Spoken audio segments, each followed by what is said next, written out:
And you were going to change the intro. When's that going to happen? It's a moment in time, though, because... Huh? I can't hear you. Not on the mic. It's going to happen. Sometime.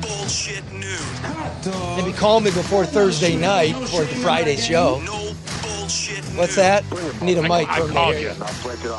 At 6? On Thursday. It was earlier than that. Thursday. Oh, no. It's 5:58. Ah! Hi, Karen. Hey, Charlie. Hey, Are you Bob. better?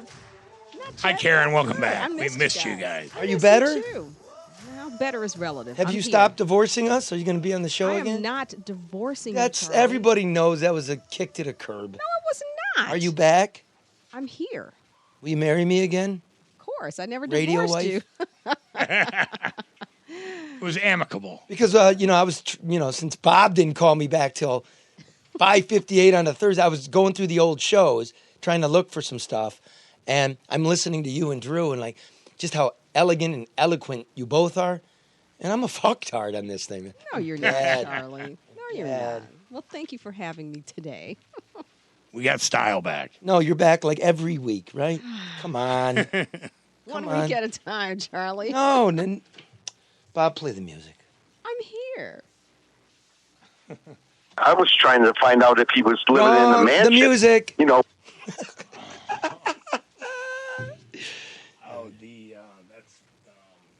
Should we just start this fucking show over? American Coney Island, founded by Gus Karros in 1917, is Detroit's oldest family-run restaurant and is the original home of the famous Detroit Coney dog with chili, mustard, and Vidalia onions. Give me some more Popeye there, bro. Located in downtown Detroit at Lafayette, Michigan Avenue, always delicious, always open, 24 hours a day, 7 days a week. The dogs snap when you bite them, and the chili is a 100-year-old family recipe made especially for the American Coney dog. And the beer's cold. And don't forget, And every the place is clean. Friday It is. The through restaurants Lent, the cod sandwich. Order a Coney Island kit straight to your or a friend's door. Go to AmericanConeyIsland.com.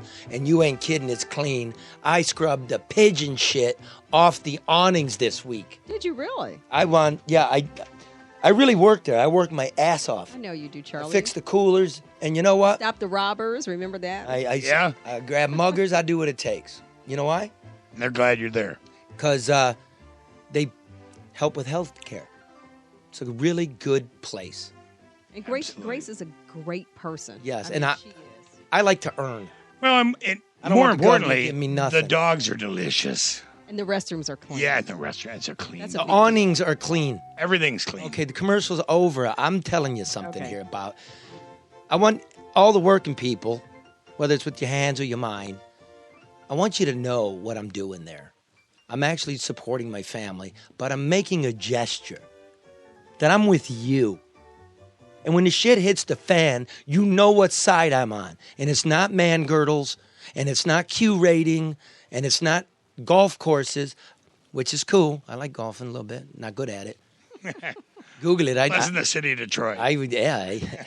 18 miles across the. You sure did. I remember am that story. so for you. And more importantly, I am so for your children. I am. And that's why we're in the... Lower level. Yeah, thanks, Karen. We're getting good at that. Please marry me again.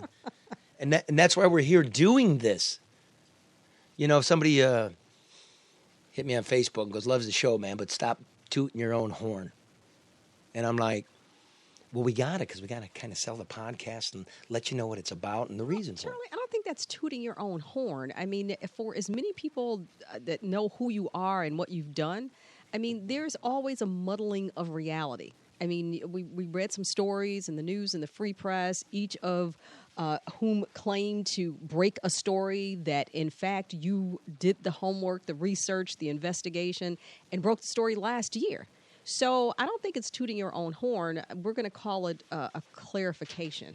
How about that? We're going to make sure that people know the reality of what they're dealing with as it relates to the information that we put out on this show. Is that fair? Not only is it fair, tune into No Bullshit News Hour, and you'll get the news first. That's the thing. Next week's news today. Next week's news today. Special guest today, coming up a little later in the show. Former Wayne County Executive Bob Ficano. Hoo-ah! You got a drop there, Bob? Charlie, I know you do. I do. Those are classic. Yeah, good old Bob. We're gonna talk about the landscape of things, the health of L. Brooks Patterson, and whatever else might come up, the new jail. When you know this, Karen, you give your life over to public service, and I wonder, is anything good ever remembered? Is it just the scandals and how bad are we in the media? Well, what is the legacy? Well, the legacy is. Thanks, Karen. Your voice is. Charlie, it's very simple. Good one. God, I miss him. I'm looking forward to it. I know it. Karen, is anything good remembered about your time in public service? It depends, I guess, on who's doing the recall. But it's very easy to gloss over. It's very easy for people to forget. I actually watched Let It Rip last night and heard they were talking about Joe Biden, and Alexis mentioned, she says, when Joe Biden came, this is how we got buses. And I'm thinking, no. Yeah. That was the delivery of the buses that we went to D.C. to secure more than $70 million for new transportation. They got no shame up there in City Hall. But I'm saying it's very easy when you control the narrative. It can the reality can be whatever you want. So it's not always accurately projected. Hey, you got that Carmack clip here? Look, I'm full of piss and vinegar today. We're in the lower level because we had to be, because of the spineless reporting. We're down here because we have to be free to bring it to you first, and there is so much cracking now. This isn't a self-promotion. You know what this is? I went to Deadline Detroit because they have the guts. Alan Langle and his benefactor, Pete Carmanos, have the guts to tell you what's really going on. To have us tell you what's going down. We take the punches, and everybody's hiding. Who's that? Oh, that's one of my sources. That's your phone. That's a source. That's my whole life. That thing rings. But people trust you, Charlie, and they know you're going to do something with it. I care about the people. You can, no doubt. And hey, guy, you out there in Twitter land, we agree on more than 3 things out of 100 politically. You'd be surprised. I'm just shrouding mine in human compassion. I care about you. I do. I love it here. Play the clip, man. This is Bob Carmack, the guy that was flying the banners over Tiger Stadium yesterday, which said, what would they say? Anyone had sex with Mike Duggan for a raise? Call 1-800-CARMAC. It's an interesting play on words there, but right, the other right. I'm Dr. Hassan. Marry me, love Mayor Mike Duggan. Then in red. Oh, I forgot I'm married. He was doing that over Tiger Stadium yesterday. He's the guy that was hounding the mayor, tailed him back to the love nest, allegedly. Okay. Allegedly. Okay, so where does that all start? Go ahead and play this, Bob. I was trying to find out if he was living in the mansion, which Charlie told me he wasn't, so I put a private eye to find out if he was. What'd you say? That's all. Who told you? Who told you that he didn't think he was living in the mansion? You did, Charlie. How about that? Because I was doing work, wasn't I, Bob? Yes, you were. You were sitting out right in front of that little house over there, watching if he was coming That's and it. going. And what'd we find out? What'd you find out? You found out that he wasn't, and I found out that he wasn't also. And not only that, I have people that have told me. Yep, how about that? How about that? So now where does this go? Okay, so you're going to the booty call in a city car with the city gas. Okay, that's fine. But you remember what we reported here back in December, where the money came from. So, Free Press reports, $358,000 of city money directed to her, health program, right? That's us. We have the balls to do that. That's not exclusive, so don't say it is, right? I've gone to the newspapers when I left Fox 2, and I said, I know stuff. Maybe once in a while I contribute to you so I can get out of my system and inform the public. They never called back. Mistake. So do not today, the 2 members of Detroit's congressional delegation, Brenda Lawrence and Rashida Tlaib, call for congressional investigation and oversight into the poison dirt. My dear friends who are listening, whose children live next to that. We did that. Deadline Detroit did that. That's not for me. You don't got to put my name in it. Put Alan Langel's name in. He's got balls. DeadlineDetroit.com. He's got balls. Don't take credit for it. Don't say you're the first to do it. Yeah, right. Because we're here for you, folks. I know this is a rant, but I'm pissed. But here's what the Free Press did do. They got the extra email, which shows City Hall employees making nearly $200,000, worse than Bob Ficano ever did, directed him to raise money for her. Conflict of interest, ethically wrong. What about those contracts? Appearance of impropriety. Appearance. Raising money. So, like, put it this way. If Kwame Kilpatrick, Karen, had slid $350,000 to a gal pal, would people care? Yes, Charlie, and that's what I posted on my second page today because I watched some of the interviews that were taking place at the ball game yesterday, and they were asking people what did they think about, the messages in the sky and the accusations. And they were like, oh, well, things are going so great in the city of Detroit. That's not a big deal. We don't need to make a story of it. I looked at some of the comments on the online version of the article, and I said, if this were anybody else, Oh, the public would be calling for the heads of the mayor and the people. Imagine if this was Trump.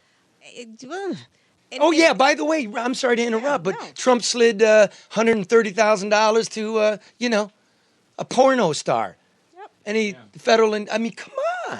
All I'm saying is, and I think this is the only thing, Charlie, not speaking for you, but it's like you have to be consistent. You have to be fair. If, in fact, your expectations are of some admirable, respectable level of integrity from elected officials, that expectation should be for every elected official. Not just because now you want to feel that, Detroit is all warm and fuzzy, so let's not mess up the narrative.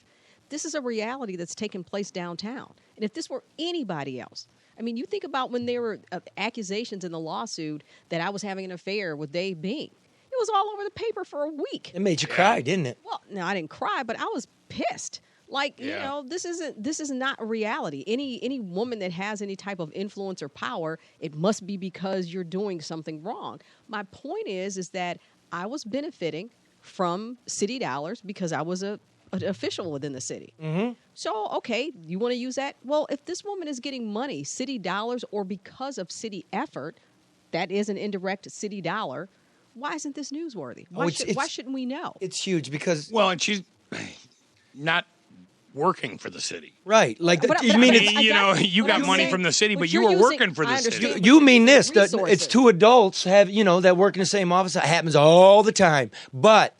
contracts are being moved your way. City resource, you don't work for the city. Right. And you're spending city resources to help secure dollars for your private company. Your private company. Yeah. So that is a city resource. That's a misuse of city resources. Wasn't it Kwame Kilpatrick's sister or cousin or something that got like $100,000 contract? It was a big deal. I thought that was through the election fund or through his campaign fund. But it was a female family member. Exactly. And that I still remember it. Yeah, but people were pissed. And everybody, because it stink to high heaven. But what's not good for the goose that's not now good for the gander? Right. That's all I'm saying. Absolutely right. All I'm saying. If you're going to look at it, and Charlie, you did this story some time ago. You said, if this is what Kwame got, why wouldn't everybody be looking at Duggan for the same No, thing? don't call him. If you're calling him Kwame, you call him Mike. What did I call him? Duggan. Oh. See, because when I came back here as a newspaper man from the New York Times, it's called an honorific. Okay. We say Mr., even until you die. We call Charles Manson Mr. Manson in the page of the New York Times. So when I get here, I'm thinking Mr. Kilpatrick, Mr. Mayor, and it was Kwame. So I said, oh, okay, must be the culture around here. So you're now Bob, you're Mike, you're Rick, you're Gretch. That's what we're doing. Gretch. All right, so you want to know how to stretch this then? Okay. So the $200,000 man, 180-something, let's be accurate, who works for Mike as the director of grants. Gets his own grant every His week. wife is Jocelyn Benson, the Secretary of State that Mike fully backed with all his power. Okay? Jocelyn's office is the one that investigates campaign finance abuse, of which Duggan's been accused, with his super PACs, 501cs, whatever it was. That's died on the vine. The head lawyer for the land bank, you know that one we're talking about, the poison dirt and everything? I mean, you know how he beat it out of town in December? Guess where he works? For Jocelyn Benson. Oh, nice. Okay, so now we can go to the Attorney General and ask for an investigation, but I wouldn't count on that because Butch Hollowell, Melvin, used to be the top lawyer for Detroit, was Dana Nestle's chief of staff in the transition. Not only that, Mike Duggan's chief operating officer is Dave Masseron. He was the smarty pants little lawyer who put the whole Flint deal together. And now what has Ms. Nestle done with Flint is we've reported here nothing. My sources say since she took office, not one interview, Flint. Not one investigative subpoena, Flint. Bye-bye. Justice delayed is justice delayed. It usually means you don't get it. So we can go to Gretch, jump them all, except Gretchen's transition chief of staff was Eddie Duggan. Yes, Junior. And don't forget, Mr. Gilchrist fixed the damn house. That's a land bank deal. You came from the Duggan administration. Sorry, ladies and gentlemen. The point is, this is a goddamn machine. I don't care about your politics. It's money for girlfriends, right? Money's for your pals. What has changed? The country is angry. So instead of looking at Washington all the time, look at your own home. Right or wrong? Absolutely right. Is that insane? No. It's crazy, but it's accurate.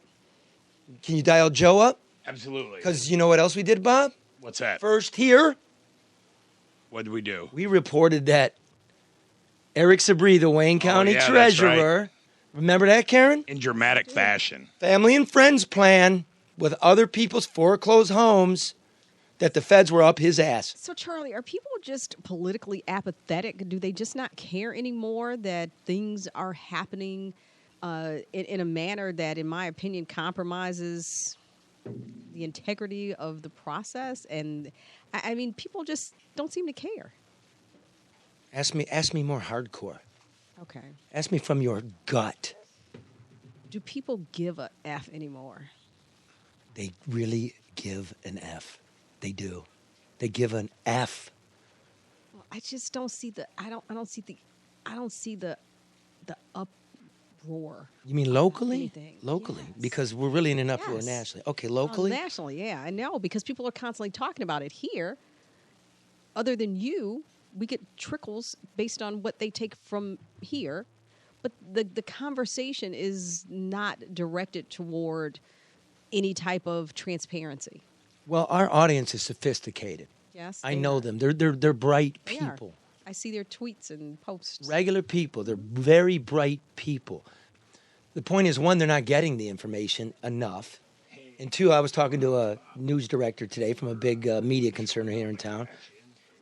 They understand it too.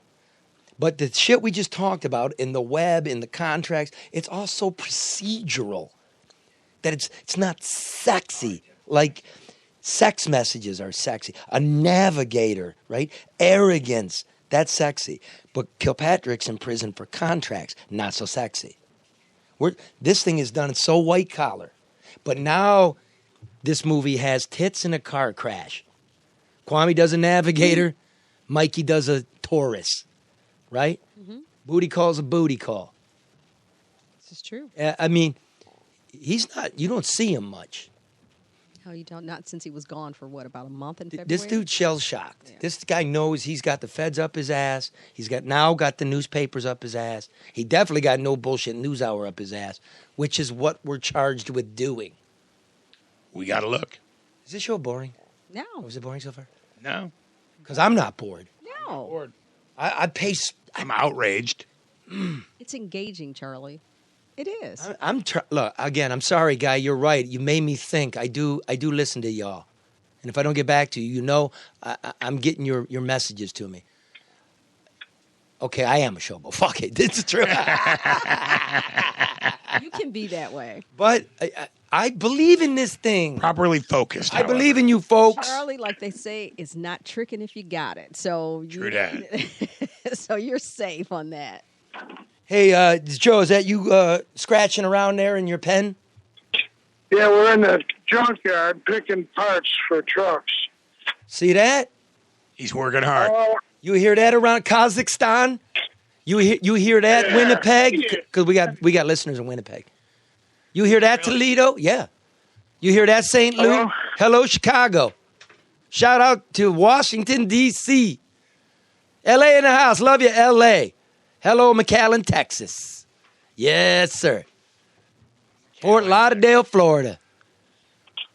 Joe? Nice. Yes, sir. So, keeping on top of the story, as we the first to report it here at No Bullshit News Hour, and you, the only person to interview the Wayne County Treasurer after the scandal broke where his wife and kids And the company he created. allegedly, unethically got houses from the foreclosure program, didn't pay their taxes, and now we're finding out former county officials through the land bank, of which he's the chairman of the board, were enriching themselves. You were the guy, got off his ass, put on a chicken suit, and faced him down. Right. That was you, dude.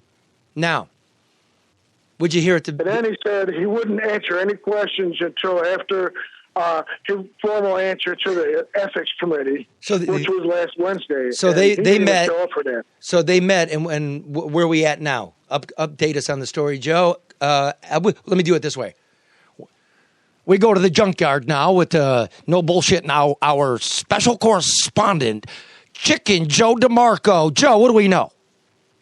We know that basically that Wednesday's hearing was a procedural hearing. They wanted to decide what power. They had to actually bring in their lawyer to tell them what authority they had, what power they had. Cut. Investigative. Cut. Take two. Joe, here's the thing. Nobody's listening. This is just, we're going to cut this out. Okay. Listen. They just want to know how they're going to proceed, basically. So they're going to proceed. Well, let me do this again. Oh, they're going to proceed, yes. Well, there's the news, baby. They're going to proceed. When's the next meeting? They're going to proceed. They're going to get more information from all the parties involved, and they're going to take it from there. So that's a big deal. Yeah. Like Sabri wanted the whole thing kicked, didn't he? Yes, he did. His lawyer was there, but they didn't want to hear from him. They said it's not fair. Because Warren Evans was the primary complainant, and he wasn't there, so it's not fair that we let you talk. So, there'll be a time for that at our next hearing, which they eventually decided would be May 15th. This is a big deal, Joe, isn't it?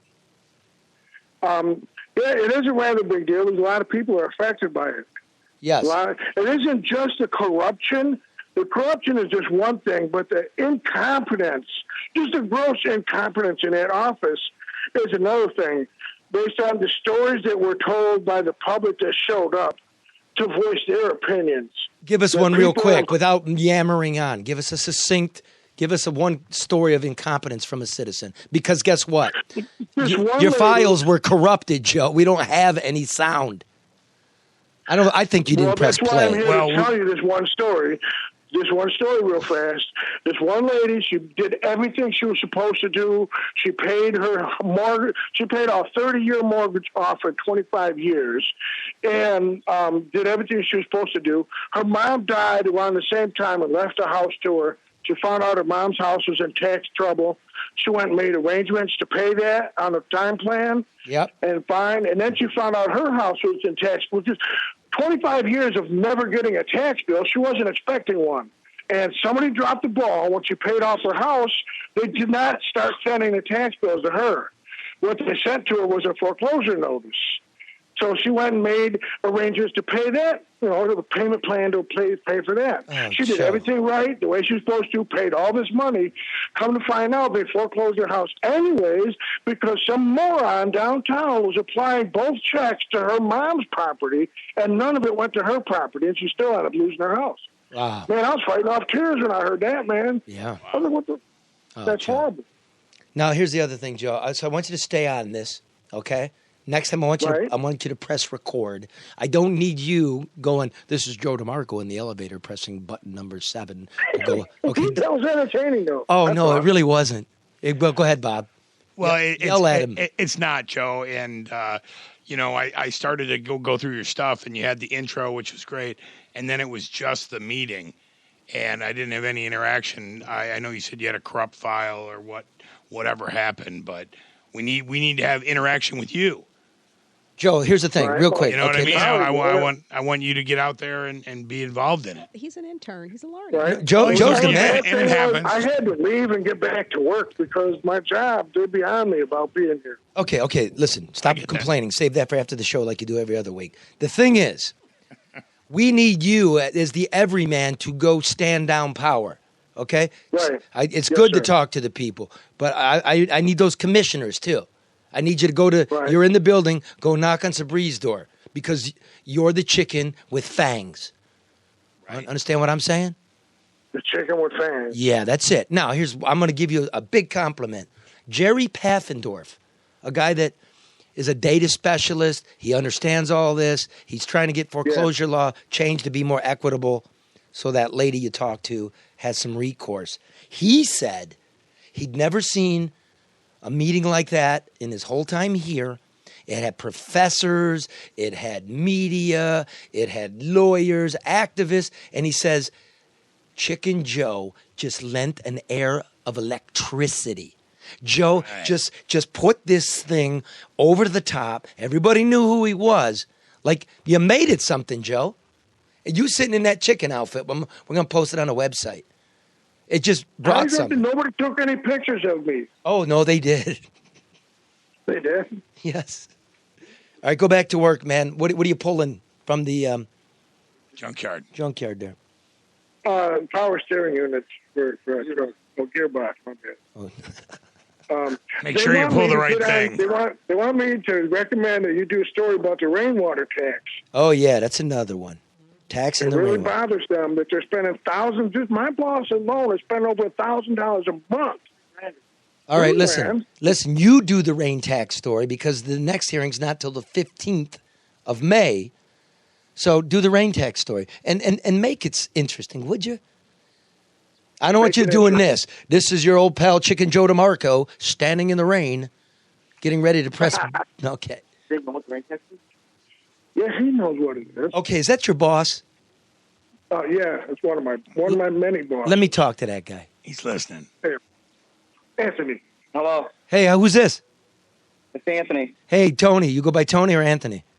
Anthony. Anthony, sorry about Joe, man. It's cool, right? He's a good guy. Yeah, he's a real He's good guy. He thinks you're going to fire him all the time. No. You just bust his balls like I do, right? You love him, but you bust his balls. Yeah, you got to bust his balls. And Anthony, kiss my ass, man. That chicken suit is awesome. Joe says I haven't got to see him in it yet. Oh, Joe's sitting there lying, you're saying it detracts from his credibility. No, everybody's seen him. I wasn't here when he was in it. Oh, he was at work in it.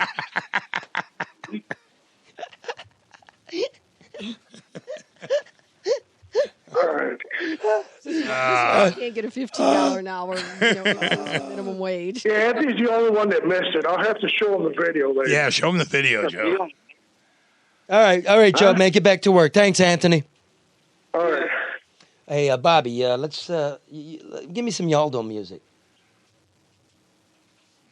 Should be visionary. Yeah. You like this, Karen? Mm-hmm. These eyes? Yes. You didn't think I knew that, did you? It's that time of year when you can finally go outside. These eyes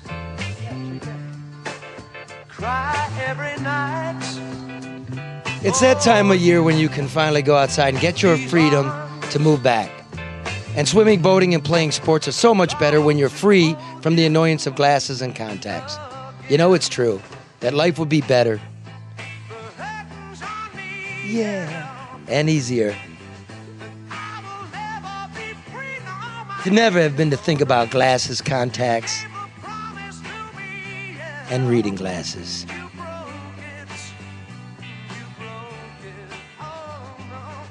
It's why you really need to call the Yaldo Eye Center, where Dr. Yaldo provides CATS custom LASIK, the most advanced in the world, where most people get better than 20/20 vision.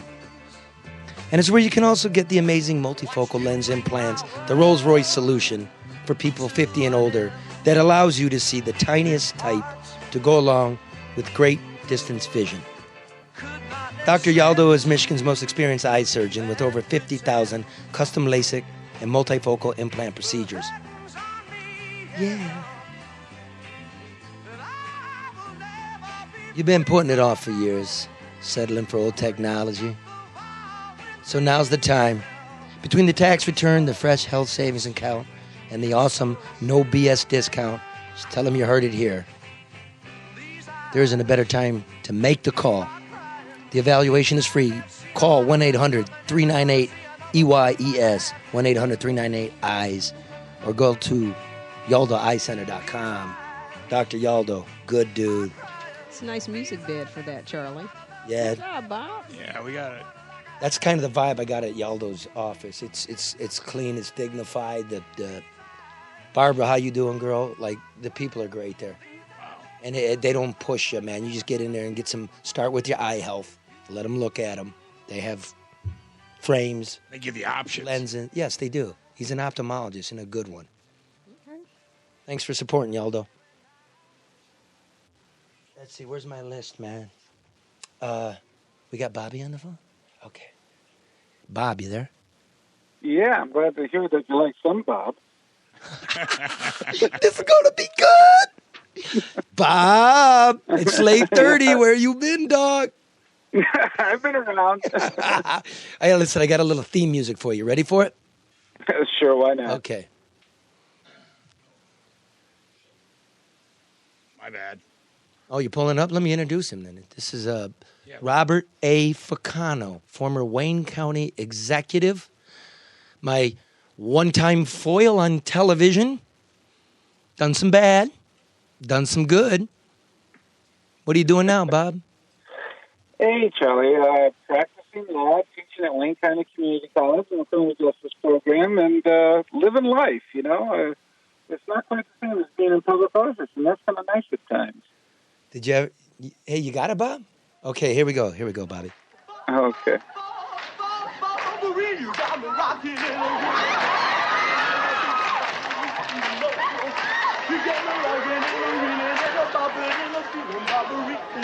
that Barbarino? Yeah. John Travolta? Barbarino. Barbarino, yeah. Okay, I thought that was from the Beach Boys and Bob Baran or something. I was going to think, but I thought you deserved more than that. You know. Okay. You know. Thanks for being on. Listen, Sure. I want to start out by apologizing.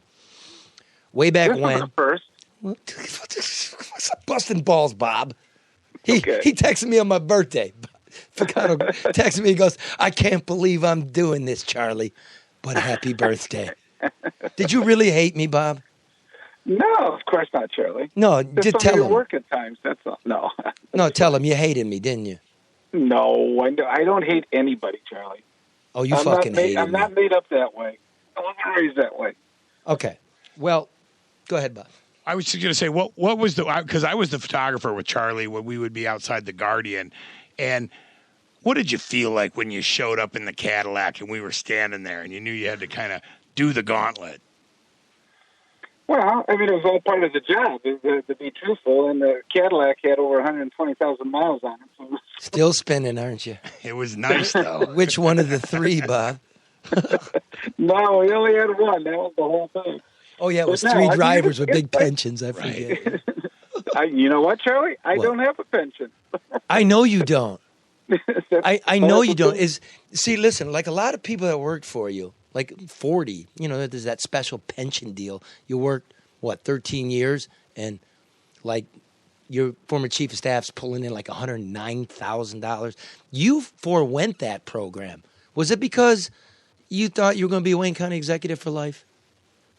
No, not at all. I mean, that went through the retirement board, which is, quite frankly, as you can as you probably are aware, is independent. We only have one vote on that board, meaning the county exec. Well, you didn't get any pension from the sheriff's department? No. I rolled it all into a 401k. Never had a pension. is that because you were worried the county's finances were going to collapse like Detroit's? No, I never thought I was going to be in those jobs that long. Oh. So, no, that's fine. I mean, that's all part of it. That's part of life, you know. You go on, and I'm blessed. I got a law degree. You know, my grandfather always wanted to make sure that I had that law degree. It's an interesting story, I guess. When I was going to Michigan State, which, by the way, is going to the Final Four, unlike your team there, Charlie. What do you mean, my team? You got to be a Michigan. fucking partisan all the time. It's No, just young guys in tight shorts. Wait a minute. You never played basketball, did you? What's wrong with it? Didn't you go to Michigan? Okay.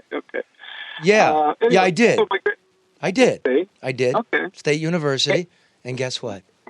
You lost 3 times at Michigan State this year. Our gymnastics program is known for winning titles. Okay, that's good. You can keep winning those titles. We'll keep going to the Final Four. But no, my grandfather, the law degree, where it's paid off for me is that when I was at Michigan State, I had been accepted to a labor relations master's program, and also I'd been accepted to law school. And I went to my grandfather. I said, you know, it's been a number of years I keep going to school because I went K through 12 right in through college, and now, you know, law school, if I went full time, would be another 3 years. I said, maybe, Grandpa, I should take a break. He said, no. He said, I know that you have summer dinners on Sunday and all that kind of stuff. You have a great interest in politics. He said, if you ever get into politics, you got to have a tell him to go to hell degree. And I said, what is that? He said, if you're ever in political office and you have that law degree, if somebody comes to you and tells you that they want you to do something or they think they can leverage you to do something, you can tell them to go to hell because you got another profession as a lawyer. Karen's rolling her eyes. Did we have a point to that? You know Karen Dumas is on the show, don't you, Bob? Sure, I know Karen. Hey, Bob, how you doing? She was rolling her eyes. No, I was just trying to follow it. Like, yeah, well, I was just, you know, this is the part of the show you let the guest air it out. Well, no, you talked about what am I doing in the law degree. I said the law degree's paid off from not only being in public office. That's my point. Okay, let's go like this. Should we do the good old days or should we do what's going on today? Which one you want to do? Stop with the media bullying. I always like to You're move bullying me, forward, Bob. Yes. Stop I the always media like to move bullying. forward. Oh, you'd like to move forward. Okay. Okay. yeah, because I'd like to know his take on what's going on in the That's county and the city. I Hit 'em. really would. So, Bob, You go first. all right, because, you know, all of a sudden now, and this happens when there's a transition of power, whether it's at the county level, city, state, whatever. Now, all of a sudden, the finances in the county are perfect. Books are balanced. Everything is fine. What's your take on that? Are things that much better? Did you help to lay the foundation, as earlier administrations did in the city, to help stabilize city finances? What's your take on where Wayne County is right now? And don't bullshit, Bob. Do not give a political answer here. So I'll get up your ass again. I'm not giving a BS answer. My man. Basically, we never went into any type of receivership. I know the governor's office discussed it with us, and they had the Treasury Department there all the time. And quite frankly, in the last quarter that I was in office, there was to be a transfer of another $80 million. I forget how much it was. And that would have balanced the books. And the commission held back on that. And it wasn't transferred until the following year. I'm not even sure when, within the first 6 months, rather, of the new year. And so we actually had balanced it. Ask some of the commissioners. Wait, Bob. We're doing today. You said you want to do today. You're doing yesterday. Huh? Well, no, you asked me what were the finances like and everything else. What did I think about it? It actually had moved and been set up to balance. That's part of it. So how does well, it I'm not make, saying that they haven't done some things that haven't improved it. Of course they have. But, I mean, I guess because, you know, I sit back and listen to some of the things that come out of the city, and I get a little offended. So when you look at how things are being projected, you know, they're clean, they're balanced, they're fine, everything is perfect, water's cold, grass is green. How does that make you feel?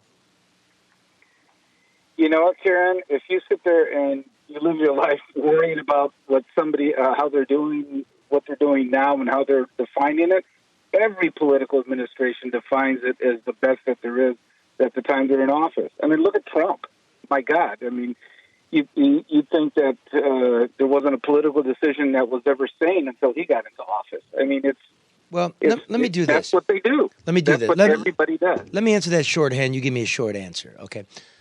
The difference was they balanced the county books by moving money from the treasurer's office on people's property taxes into the general budget, and then they made the working person. They went into a consent agreement, and they screwed them and cut their benefits and wages, which you didn't have the power to do. That's how the books got balanced. Yes or no? Yes. And the economy improved, and when I was whooping your ass. The economy had a lot to do with it because property tax, we were losing on average $100 million a year during the recession. Exactly. Now let's go here. You really blew it on the jail. That was a big freaking boondoggle. I told you from the beginning it wasn't budgeted properly. Then they tore it down, buried $400 million, right? Would it have been smarter to continue to build the jail than to throw $400 million into a hole and spend $500 million more dollars putting the new courthouse in jail over by the trash incinerator? I want an honest answer, bro. Defend yourself. Here's the honest answer. Here's the honest answer of all that with the jail. Okay. Normally, there were contractors and people that came to me and said, you know what, these projects always run over. We actually said, no, we're going to sue you. And we stopped them and we sued them. Now, what were some of the factors that were involved in it? Number one, and Karen, I don't know if you were with the City of Detroit administration at the time or not, but one of the towers was supposed to be built for the pre-sentenced people that were going to be arrested by the City of Detroit.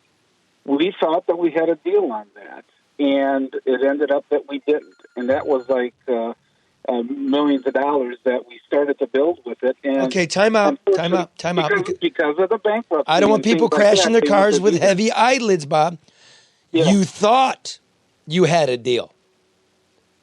No. That's not how you run a big project. And out of $300 million, would that really have made the difference to make or break that deal?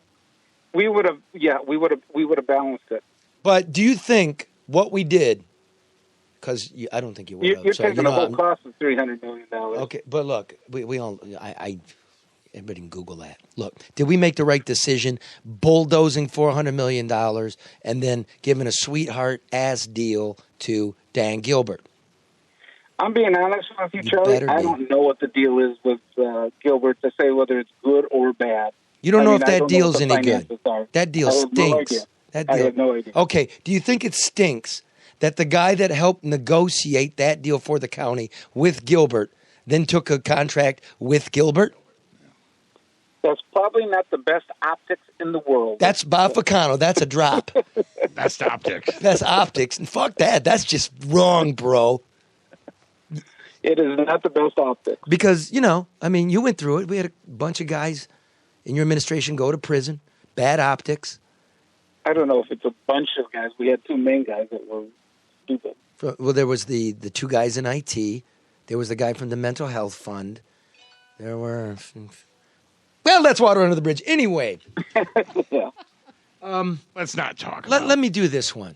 I'm really trying to get you, the political observer. And by the way, you're welcome here anytime. You've always been an interesting guy. It's been such a lovely experience. He could be our Wayne County reporter. Yeah. Well, he's an expert, so he's on. Sure. So we're going to have him on for the political season. Is that cool, Bob? Yeah, we can do that. Okay. Now, where was I going with this? Okay. When I show up, start hanging around, busting your balls, that's when Turkey got a $200,000 severance. Whatever you think, right or wrong, those happen. I know they do. You know they do. Becomes an issue. Why is that more of an issue? An employee getting a severance in the political sphere than the mayor of Detroit swinging some contracts towards a possible girlfriend, at least a woman who he meets at her house and pulls into the garage and comes out like an hour and a half later. Which is worse? Let's put it in perspective, Charlie, and you know how it works probably as well as anybody. If things are rolling along pretty well, the media isn't as bitey as when things are not going as well. Wait, what do you mean? Did you say bitey? They're more biting. They're more. Are you talking about mainstream the mayor or the media? No. Oh, okay, I got it. I got it. Okay. Yeah, no, the media.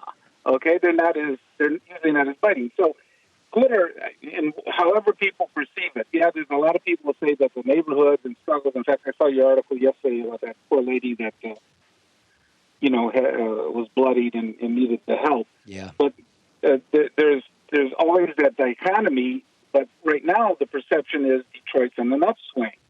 And I believe a lot of the media at this point are saying, how much dirt are we going to throw on this story that resonates nationally that maybe things are not going as well. I think there's a real desire by a lot of the stakeholders in Detroit to make sure that Detroit continues to be successful and be perceived as successful. I really believe that.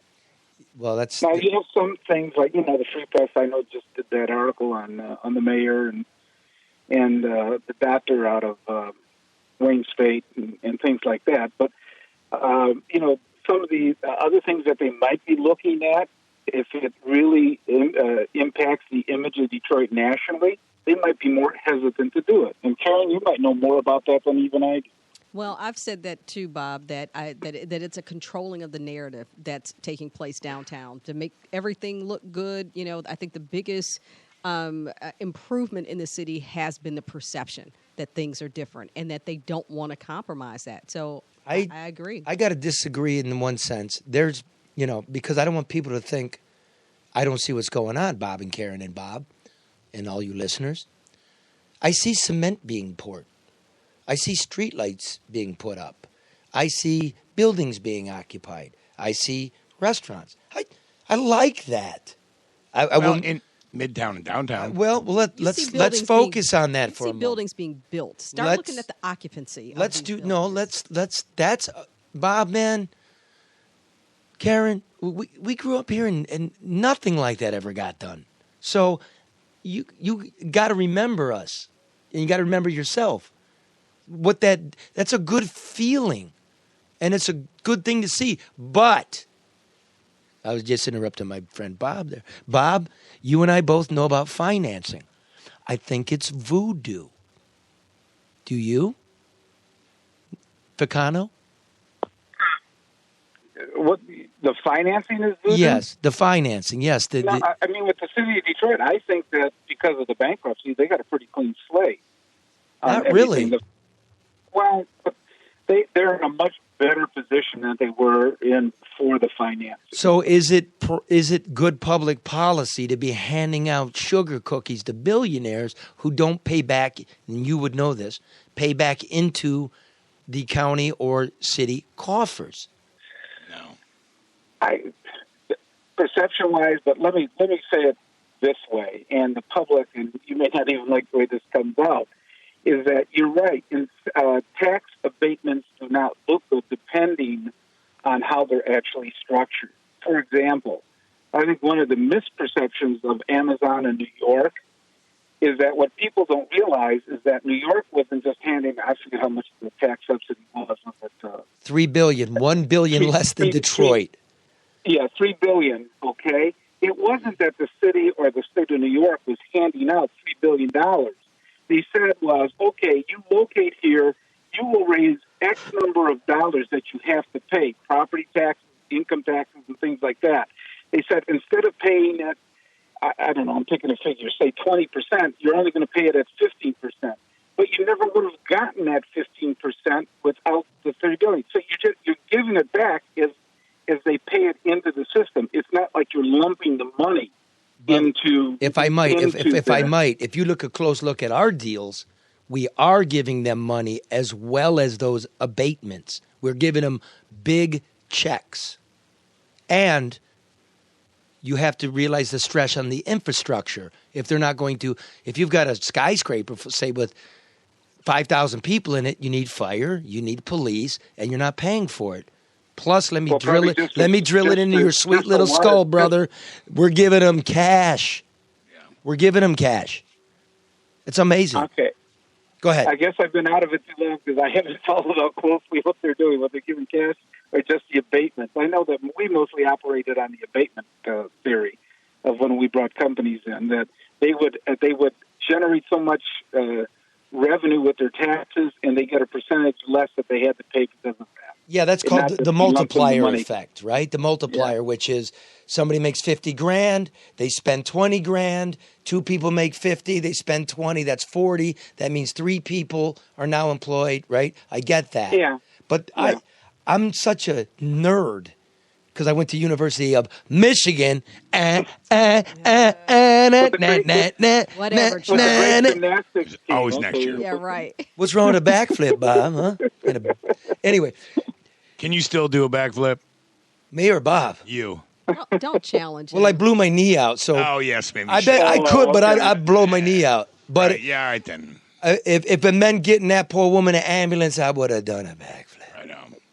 But anyway, Bob, what I never see is a study about how many jobs it'll create, how much tax base that'll create, and when the public's bank gets itself even. See, call me a nerd, call me a reporter, call me what you want, but I got to know that. Otherwise, it doesn't pass muster through the no bullshit news hour. Problems. A lot of these agreements don't have what they call clawbacks. That if you don't do what you said you were going to do when you signed the agreement, then we claw back some of the money from you. You have to pay us. Now, it depends on the entity as well. You probably can claw back from General Motors. I mean, their coffers their pockets are deep enough that if they don't live up to an agreement, you can, get litigation and actually get some of the money back. It's some of the other type of probably projects sometimes that might be on not as financially set as General Motors, that the clawback may not be as fruitful as it is with some of these larger companies. Well, let's face it, man. I'm seeing the same characters, guys doing business with you. I busted their balls. They're doing business with Duggan, right? Nobody's clawing nothing back. And when you filed suit against the contractors on the jail, what'd they pay? $1 million? Yes. Not even need an answer. $1 million. Actually, part of, I don't know, it didn't finish under me. I mean, it ended up finishing under the new administration. We shit $400 million down a hole and got $1 million back. That's the clawback? That's a scratch my back, dog. But it's kind of like in terms of hiring Detroiters, that clause for new projects. And when it doesn't happen, when the project is smart, they actually factor in the penalty into the budget and they just pay it back. So, that's part of doing business. It's too. politics. Yeah, well, it's like a lot of regulatory situations that the company will, and I don't know in this particular case what they've done, but in a lot of business operations, they figure that it's cheaper to pay a penalty sometimes than to actually live by some of the agreements that they've agreed to. Yep. Okay, listen, I want to try this. I want to do a little game show. One question for all the money in the world. If you're a man and your genitals point to the direction of your politics, which way do you really think Mike Duggan's dong points? Does he lean to the right? Or does he lean to the left? Okay, I'll let Karen answer that. No, you won't. I'm not even I'll answer it. Go ahead. It's to the right. That thing takes a hard turn to the right. No, Bob, you and I stand out of that one. Okay, Bob, I forgot. I got to apologize. Well, one story I did with you, I called you Finocchio. Remember with the growing nose? Remember that one? Yeah. Because I know you. I forgot that one. Yeah. I didn't know it, but that is an Italian colloquialism. Yes. It's a bad word. It's a derogatory word about a homosexual man in Italian, Finocchio. So I want to apologize for calling you Finocchio. Okay. Because not that there's anything wrong with that. You know what I mean? I didn't mean it. But you didn't know it at the time. I want to get all the corrections done. Charlie, you need to give out awards, and I think Bob Ficano needs to be your first awardee for being such a good sport coming on the... He is a good sport. But he's a good guy. Remember we exchanged Christmas presents, brother? Yeah, we did, actually. It was, look, I think dude. I think I got more response out of that segment than I did any of the other ones. I'm going to tell you what, though. You know what you did do? You were a very tough guy. You pushed back, you bit, and you set a template here. So that when politicians, they come in, they intimidate the news director, they come in a lot of black cars, they threaten lawsuits. So I got to give you that. As bad as it looked for you, you did beat the media's ass. You sent a message, and they've picked up on it. I don't know if you think that's good or bad. I think that's bad. But you're not a pussy like everybody thought. We mutually destroyed each other. He stood there and took it. Are we in the Donald Trump? I think so. Yeah. I'm sorry. You mean my language? Yeah. It's the no bullshit news hour. No. See, that's the thing that they're play pretending on Capitol Hill that you and I did. It was serious public policy made interesting, but I never got in your bedroom. You never got in mine. You understand what I'm saying? Yeah, I do. I think I won, though. It's debatable. Go ahead. State your case, barrister. Okay. Yeah, Well, I'm in a basement. You're teaching at community college. Lower level. Right. Yeah, and I'm practicing law, which is pretty... Oh, I heard you're representing weed guys. Yeah, we got a lot of cases. In fact, I got pulled over with 2 joints in my car. Will you represent me? No, it's not that. It's we're going up to the Court of Claims next Tuesday on the permanent injunction. We hope for those dispensaries that weren't given due process and had their licenses not really reviewed properly. See, Bob's come around to the people. He's trying to get us the weed. You smoke weed, Bob? No, I don't actually. Have you ever smoked weed? No, once in college, and that was enough. Did it work? No, not at all. You should have tried it again. No. Or get some better weed. It cures glaucoma. You know what else cures glaucoma? Dr. Yaldo. Oh, okay. The other Bob you like. Yeah, listen, if you go to Dr. Yaldo and tell him I sent you, I get $250 or something like that. Yeah, I figured there was something in there. Help me out, Bob. Okay.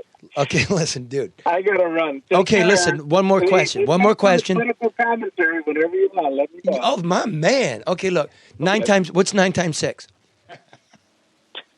Why is that important? Not anymore, I guess, but when you're counting executive, it kind of matters, I guess. Oh, okay. It's 54, dude. Yeah, I know. It's actually 56. I'm just trying to figure out where you're going with it. It's actually 56. Okay. No, it's 54.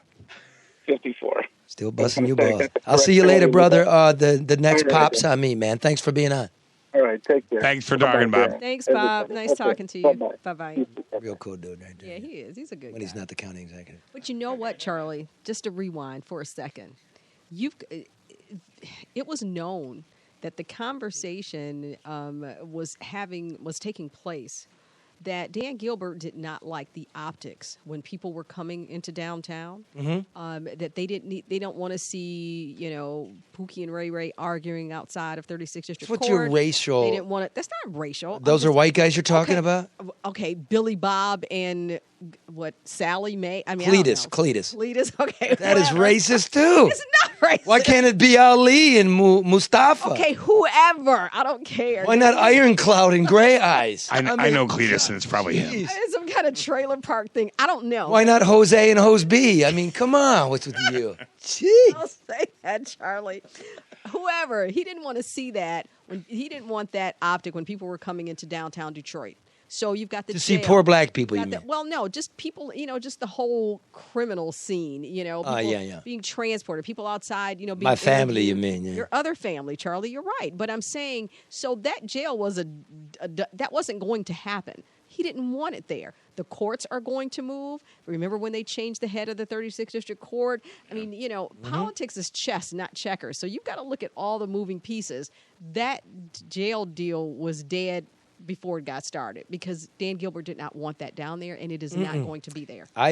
Which we told Bob Ficano. Which you said. Right. Well, she was on the 2 inside. years. She was on the inside of it, but that really, I got to take that off my resume. I really thought Bob here and I had a lot to do with that because Bob, we scratched through those finances. Everything. You, the cameraman, quote unquote. You want to know a great reporter, Karen? Is Bob. Bob and I would sit there and read depositions waiting for Bob to show up. Right. I mean, you're a smart brother. Which is, why I wanted to ask him how he felt about it, because we did it day after day after day. Answer the question. I know he'd pull up and say. Plus doing the police and the ambulances. And the fire. Yeah. And the mayor. Karen, you testified to that. Yeah. So, ladies and gentlemen, and hey, City Hall, welcome in. We know you monitor. It's not personal. It's the people's business. It is. It is. And they need Charlie, to know. You raked us across the coals too. So I kicked your ass. As you should have. I mean, and it's not personal. I mean, just like Bob Ficano said, I mean, it comes with the job. And you've got to be prepared for it, I mean, as long as you are being paid by public dollars, you got to answer questions. You have to answer questions, or you should be asked, and you should make yourself available. You work for the public. That's it. That's it. We're the boss. We are the boss. That is right. And, the press. And that's what's not currently going on. No. And you know why people don't like the press now? Because they lost track of the fact that we're the servants of the people who are the boss. Boss don't like when you ignore him. Her. She doesn't like it when you ignore her. Well, Do business. And try to be interesting. You can take some credit for it, Charlie. All I'm saying is that at some point, maybe it would have evolved and been something else, but that was never part of the landscape for downtown Detroit. So let me just put that out there. So, and let me reiterate this. Media, particularly the newspapers, with this silly phrasing, as we first reported, just report it. Or else I'll do it too. And I couldn't get you. Grow a set. Well, they're trying to make their case for themselves getting a prize. Yeah. You weren't there when it was going down. Yeah. Nobody even covered Bob's failed jail going down and the deal with the new one. No, they didn't. Deadline Detroit did. Alan Lango, you are a man. Thank you, Pete Carmanos, for having my back. But when we were doing that was our story exclusively. We never ran into other reporters or other things, people, news organizations at press conference. It was us. That was it. Until the end. Well, until the end, yeah. And then people started showing up at the Cadillac, remember? Right. Yeah, well, okay, that's cool. Whatever. Well, they got on board. They got on board.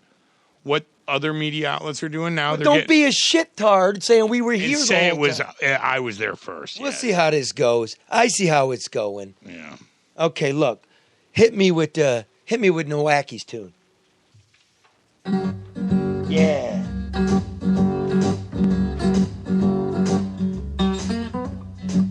These songs are so good, I don't want to start these till some of the words come in. You know what this is, Karen? The best thing in life is free. Oh, yeah. But you can give it to the birds and bees. Beard Strong. No. I mean, that was his song, but this isn't his performance. Okay. I'll give you a hint. The artist is from Detroit. Oh, yeah. Is that the guy that you had in the studio? No. You mean the Coon Man? Yeah. No, but he can play it. He could play it, yeah. He got a show coming up soon. 80th birthday. John Lee Hooker. Okay. Used to work at Ford, didn't he? I think he did. Maybe Chrysler. Ford. I would guess Ford, but I don't know. You're just bullshit. I would guess Ford because it's older. Is that racist, Bob? No, I would guess Ford because it's older. They have more plans. I'm just kidding. Hey, yeah, that's what I want. Maybe you're a big-time city. Leave it up, man. It's good. Luke's cool. I'm telling you, he's cool. He's doing my finances. I'm getting all my stuff, made sure my daughter will inherit the stuff without the court man taking it and the politician got their fingers in it.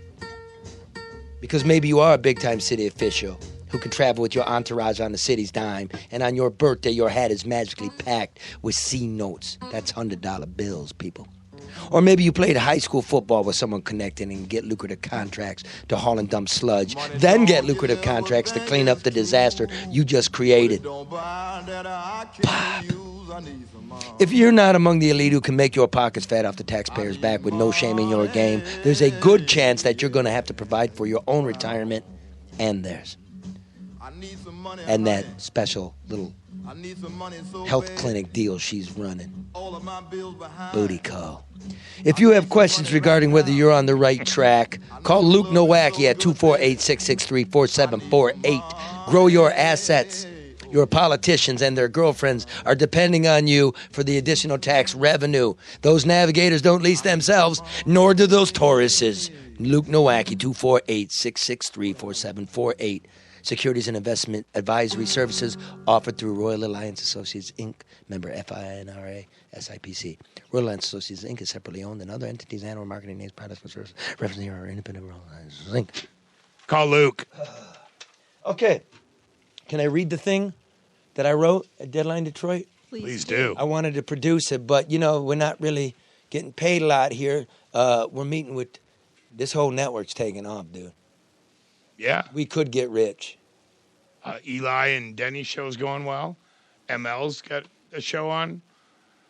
And we're you forgot Drew, like the big one? Well, the Drew and Mike, of course. Yeah, Everybody knows that. And then there's the No BS News Hour, all part of the Red Shovel Network. Yeah. And by the way, we got in on the bottom floor, so we're good. Dude, we're the goddamn roof of this Goddamn thing. right. We got in early. We're the roof. The roof. The roof. The roof is on fire.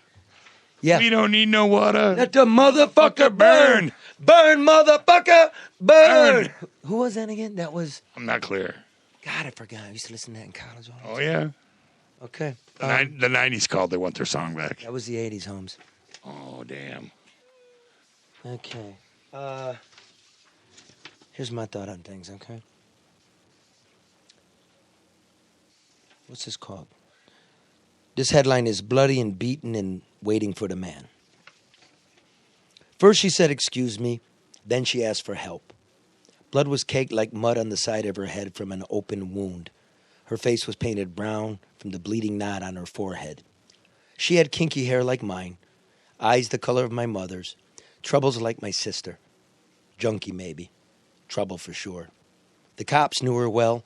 She'd been captured on tape earlier that morning, getting her ass beat at a gas station. She refused medical help then.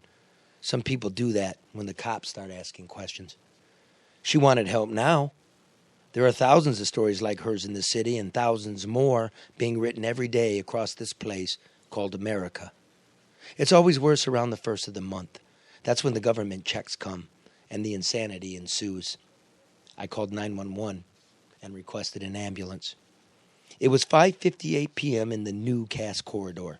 The bistros were full. The Pittsburgh Penguins hockey club was in town. The streets were humming with revelers. And here comes the old Cass corridor.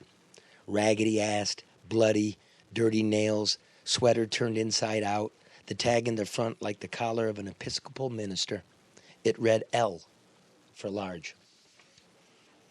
She was small and slender, all spine and shoulder blades, shivering in the evening air. My jacket folded neatly around her. She did not reek of alcohol, and her eyes were clear. It was now 6:08 p.m., and still no ambulance. My cocktail was growing warm in the bistro. Her name was Katrina, and she said she was 35 years old. I asked her if she ever heard of Katrina and the Waves, the 80s pop band. You do that with injured people. First cover them to keep them warm. Talk to them to help them focus. It keeps their minds occupied. It keeps them from slipping into shock. She said she'd never heard of Katrina and the Waves. That's when I realized she was young enough to be my daughter, old enough to be my wife, worn enough to be my grandmother. This made me profoundly sad. The memory of my sister came in a wave. She lived like Katrina, wild and bloody and hobbled by a limp that grew more pronounced at the first of the month. My sister was killed in Brightmoor after she got into a car with a man. She jumped out of the vehicle traveling 80 miles an hour. She jumped straight into a tree.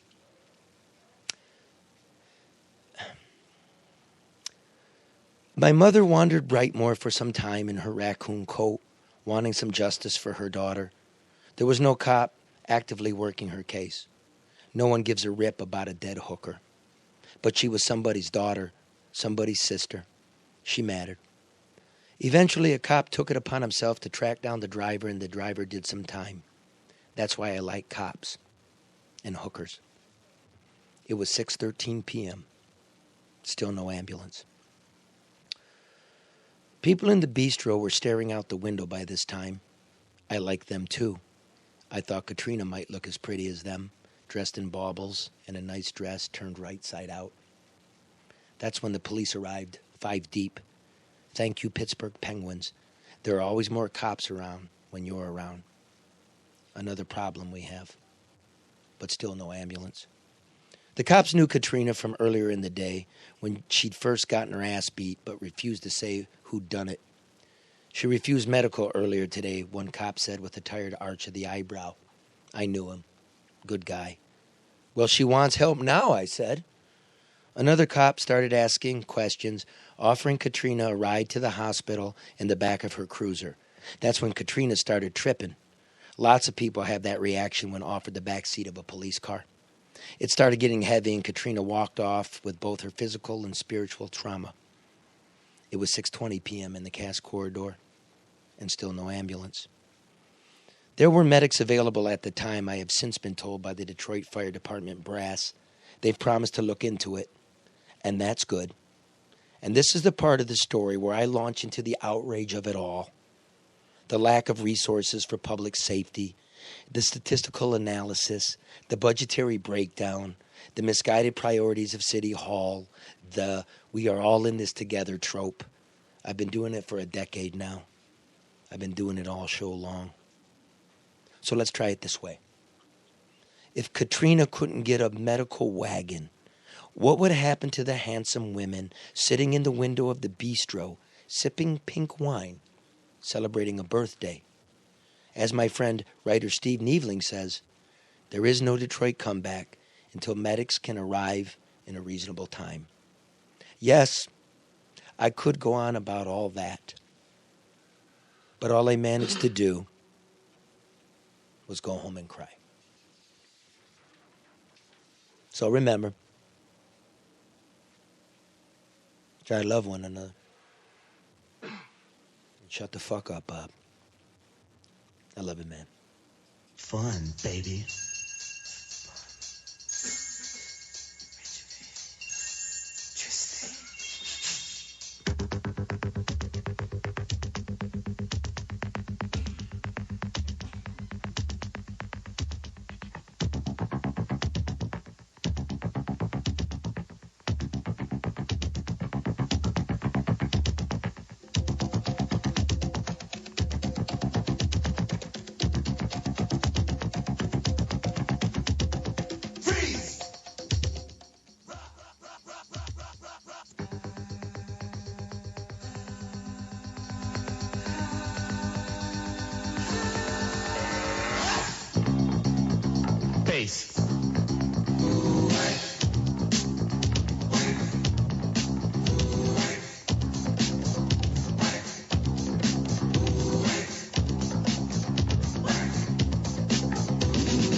Vision, dreams of passion.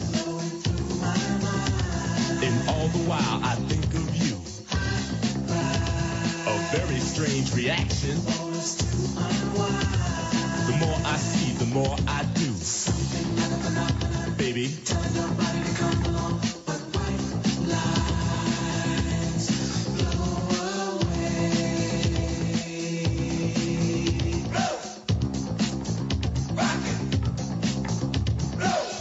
Ride, white line highway, tell all your friends they can go my way, pay your toll, sell your soul, pound for pound, cost more than gold. The longer you stay, the more you pay. My white lines go a long way, either up your nose or through your vein, with nothing to gain except killing your brain.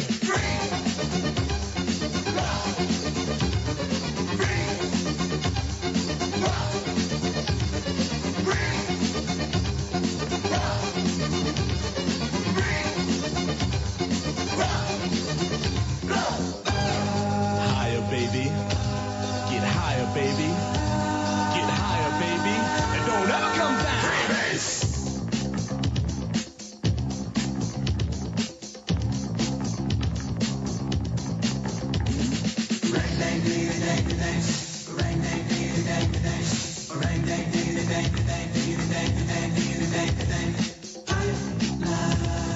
Pure as the driven snow.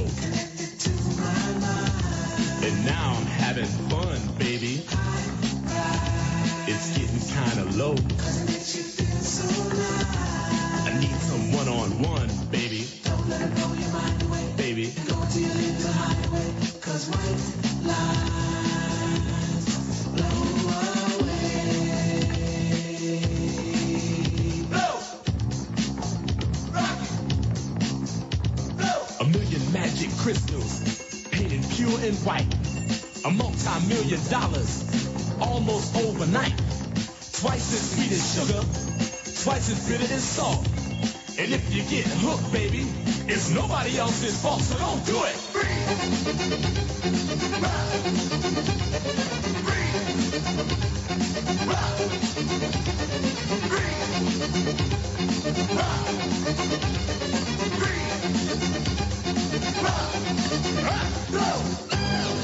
Higher, baby.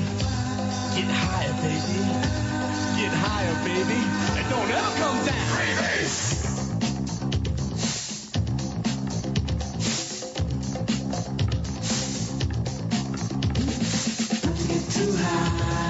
Don't get too high, baby. Turns you on. You really turn me on and on.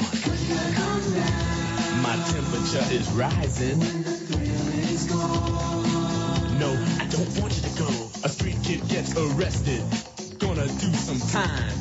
He got out 3 years from now just to commit more crime. A businessman is caught with 24 kilos. He's out on bail and out of jail, and that's the way it goes.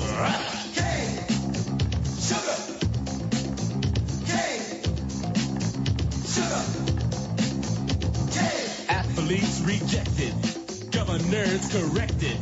Gangsters, thugs, and smugglers are thoroughly respected. The money gets divided, the women get excited. Now I'm broke and it's no joke, it's hard as hell to fight, don't buy it. Freeze! Rock! Freeze! Rock! Freeze! Rock! Freeze! Rock! Rock! Get higher, baby. Get higher, girl. Get higher, baby. Come on!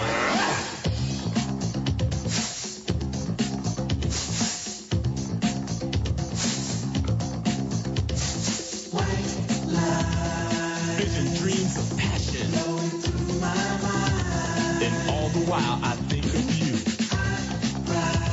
A very strange reaction. The more I see, the more I do. Something like a phenomenon. Baby. Telling nobody to come along. But white lines blow away.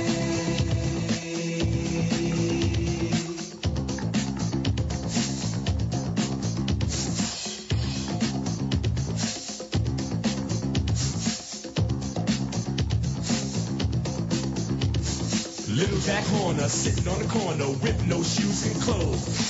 This ain't funny, but he took his money and sniffed it up his nose. Hey man, you ain't cops and blow. Sure, what you got? Dust flakes and rocks. I got China White, mother of pearl, ivory flake. What you need? Oh yeah, check it out, man. Just let me get a freeze. Go ahead, man. Do it.